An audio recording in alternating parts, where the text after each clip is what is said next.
Хрущев президентом был в 90-м году. Дедушки.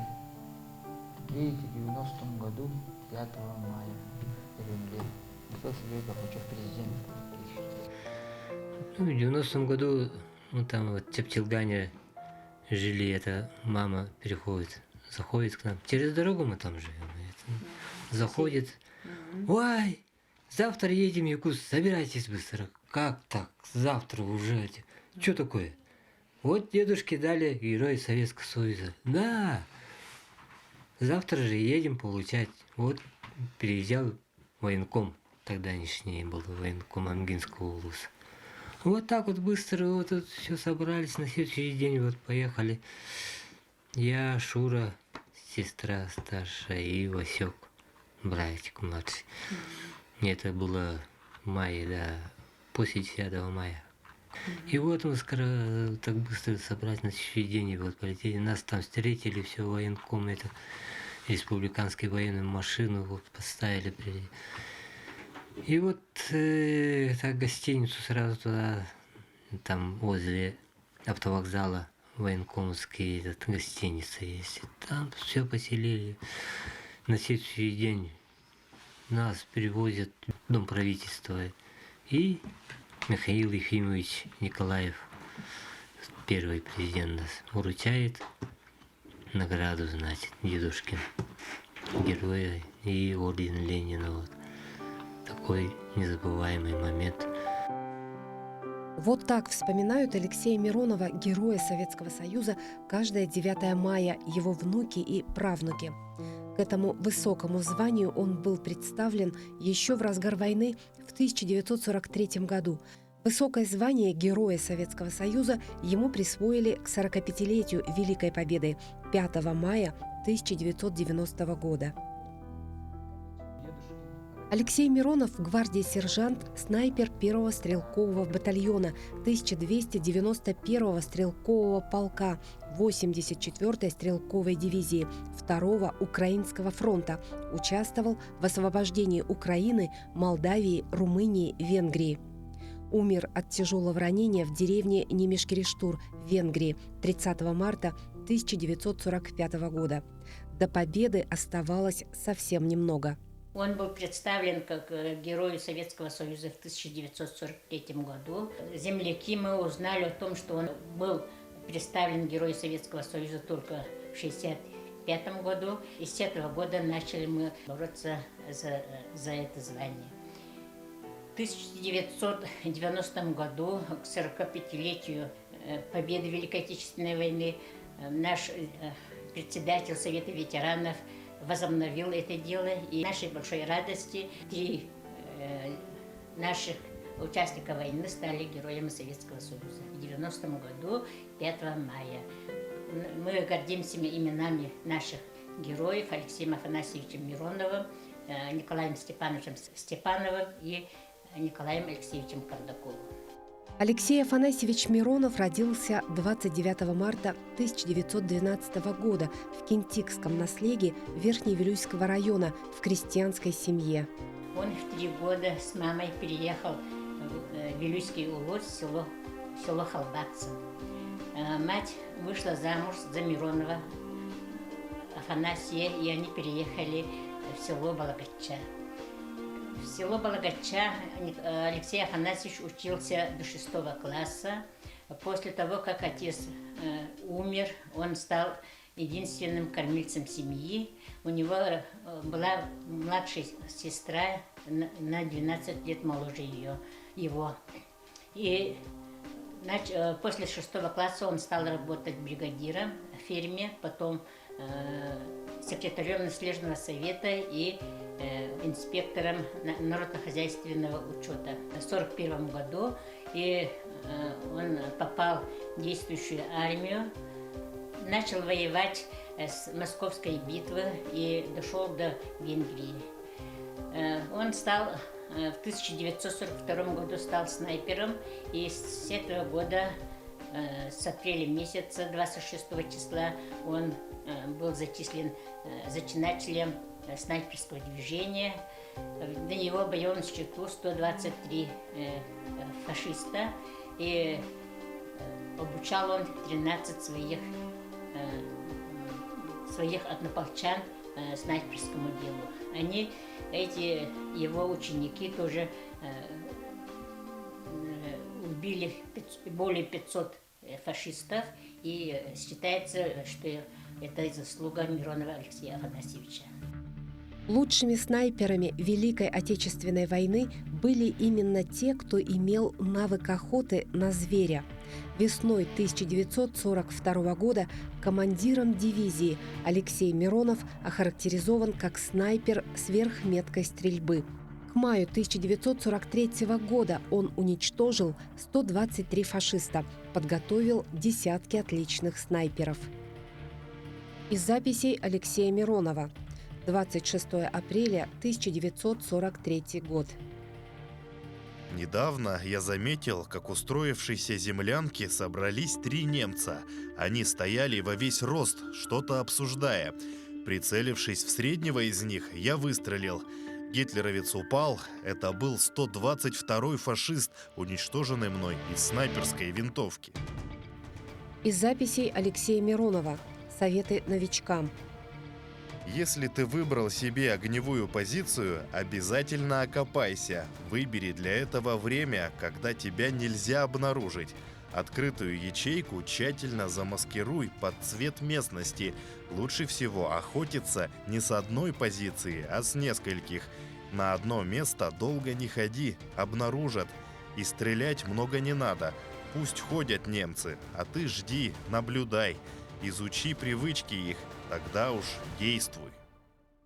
Азам охоты Алексея еще ребенком научил отец. Вскоре он тяжело заболел и умер. Мать тоже болела, ей было нелегко прокормить семью. Алексей был самым старшим из детей, поэтому после 6 класса стал работать наравне со взрослыми. В 1931 году в селе Балагача организовали первый колхоз «Тропа коммуны». Казалось, жизнь постепенно начала налаживаться. Набирало силу колхозное движение, по всей Якутии шла культурная революция. Тогда многие деревенские пошли учиться на трактористов. Односельчане избрали молодого грамотного парня своим председателем. Еще он заведовал избой читальней. Казалось, что впереди у молодой семьи, Алексей к тому времени успел жениться, будет только счастье. Он еще был очень спокойным, очень справедливым, очень трудолюбивым человеком. И его все уважали в его наследии. Он также, работая бригадиром в колхозе, стал выпускать по собственному желанию газету, стенгазету «Колхоз КГТ».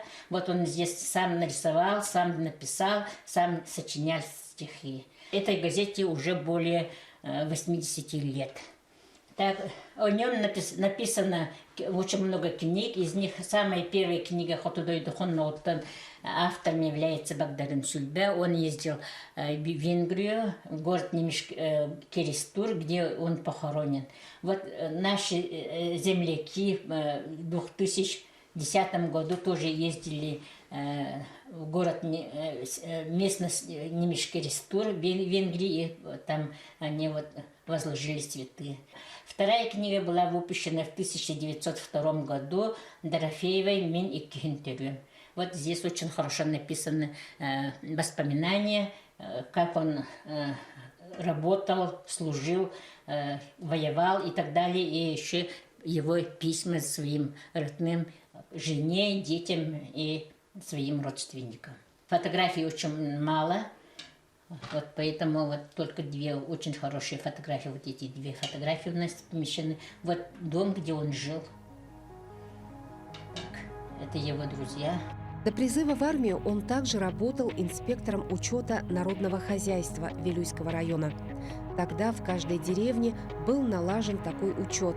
Это требовалось для планирования экономики по 5-леткам.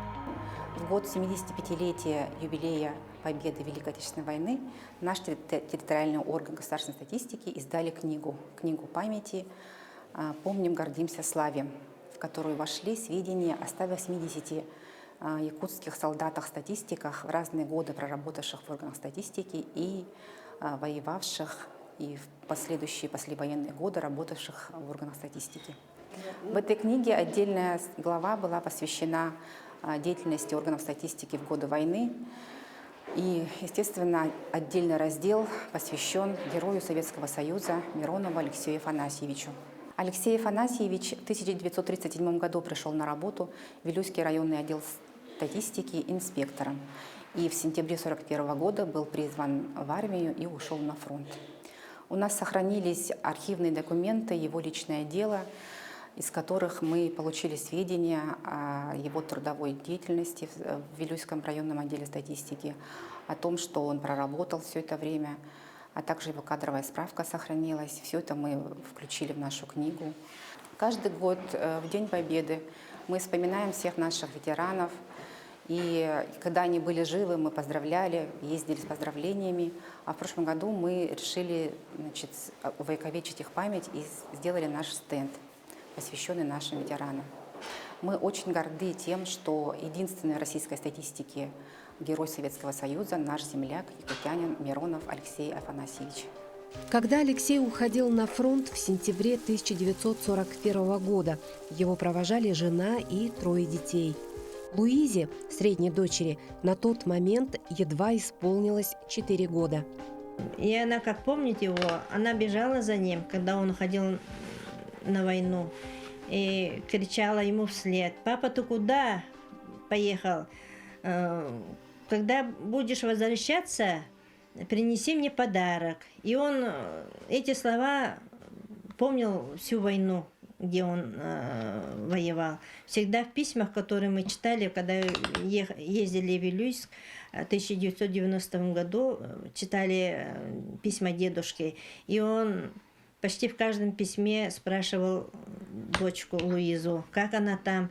И я помню всегда, как она меня просила о подарке, и всегда пересылал из фронта денежные переводы своим детям. Их было 3, старший брат, и то она и младшая сестренка. Но всегда он в письмах всегда вспоминал о ней, писал о ней.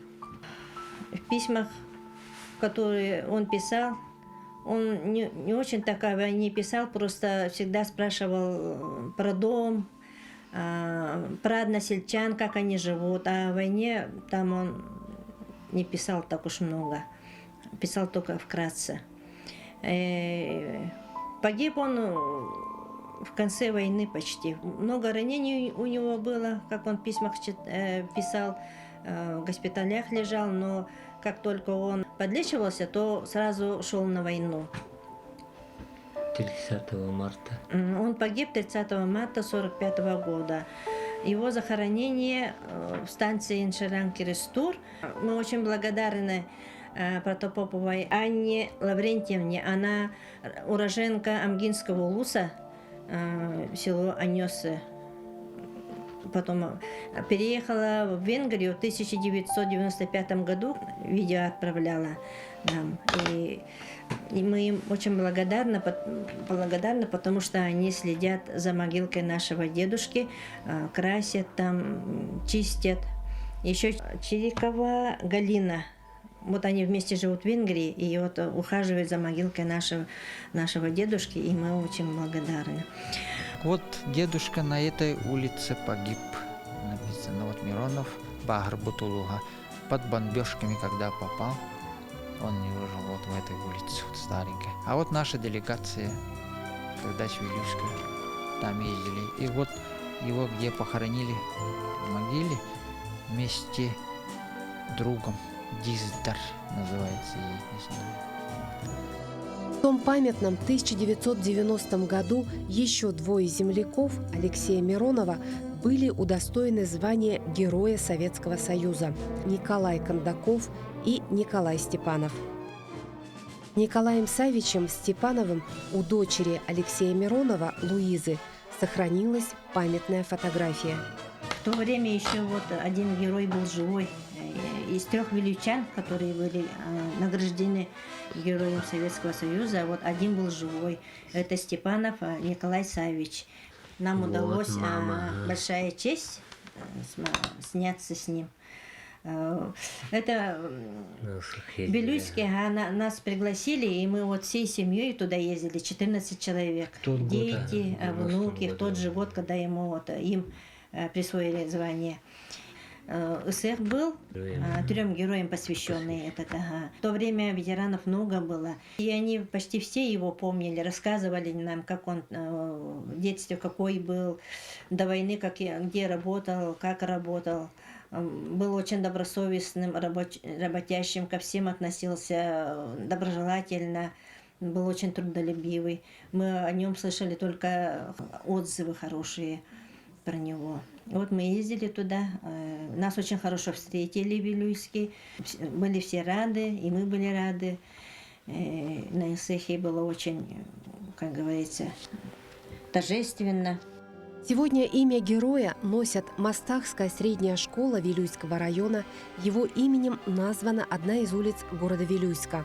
В родном селе Балагача установлен бронзовый бюст. В Вилюйске воздвигли памятник. Но самое главное, память о великом солдате живет в сердцах его потомков. 9 мая, например, и мы всегда вспоминаем нашего дедушку. Также опять на парад идем, ставим цветы ему. И все эти воспоминания, мне кажется, они очень бесценны и нужно их хранить и помнить всегда, каждый год, даже больше, скажем. Всего в Великой Отечественной войне высокое звание Героя Советского Союза присвоено 11 681 человеку, в том числе 640 удостоены в послевоенное время.